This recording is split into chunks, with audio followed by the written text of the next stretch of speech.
Hi friends, welcome back to Sucharita Rannaghar. Today's recipe is veg paneer pizza. If you like my video, then subscribe to my channel and hit the bell icon to remain updated to my latest videos.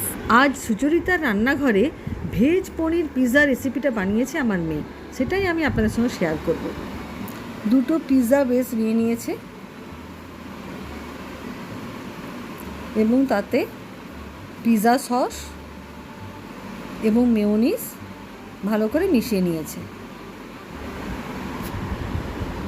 এইভাবে ভালো করে মিশিয়ে নিতে হবে।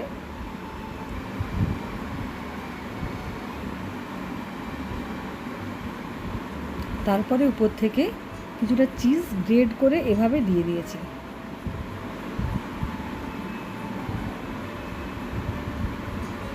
এবং তার উপরে capsicum, tomato, পেঁয়াজ ওগুলো ভালো করে আগের থেকে কেটে রেখেছিল এবং পনিরও কেটে পিস করে রেখেছিল এবং সেইগুলো এইভাবে পরপর সাজিয়ে নিচ্ছে।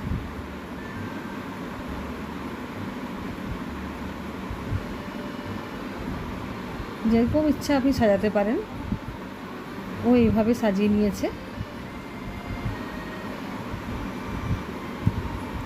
আপনি এখানে চিকেনও ইউজ করতে পারেন যদি চিকেন পিৎজা করেন।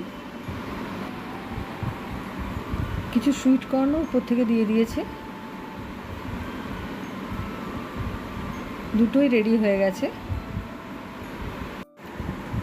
দুটোই দারুণ কালারফুল দেখতে হয়েছে। এবার উপর থেকে কিছুটা অরিগানো এরকমভাবে ছড়িয়ে দিতে হবে এবং চিলি ফ্লেক্স এইভাবে উপর থেকে দিয়ে দিতে হবে। আপনার প্রয়োজন মতো চিলি ফ্লেক্স দেবেন, যতটা ঝাল খেতে ইচ্ছে করবে ততটাই দিতে পারেন। চিলি ফ্লেক্সও দেওয়া হয়ে গেছে। এবার কিছুটা চিজ আবার উপর থেকে গ্রেট করে ভালো করে দিয়ে দিতে হবে। এইভাবে ভালো করে চিজটা দিয়ে দিতে হবে। দুটোতেই চিজ দেওয়া হয়ে গেছে। পিৎজা মোটামুটি রেডি। এবার একটা কড়া নিয়ে তার মধ্যে কিছুটা নুন দিয়ে ভিতরে একটা স্ট্যান্ড রেখে পিৎজাটাকে একটা প্লেটের মধ্যে বসিয়ে ওর মধ্যে বসিয়ে দিতে হবে এবং উপর থেকে একটা ঢাকা দিয়ে দিতে হবে। 10 মিনিট এভাবে হতে দিতে হবে। 10 মিনিট পরে ঢাকাটা খুললেই রেডি ভেজ পনির পিৎজা। একবার বানিয়ে ফেলুন চটপট, দেখবেন দারুণ হবে খেতে।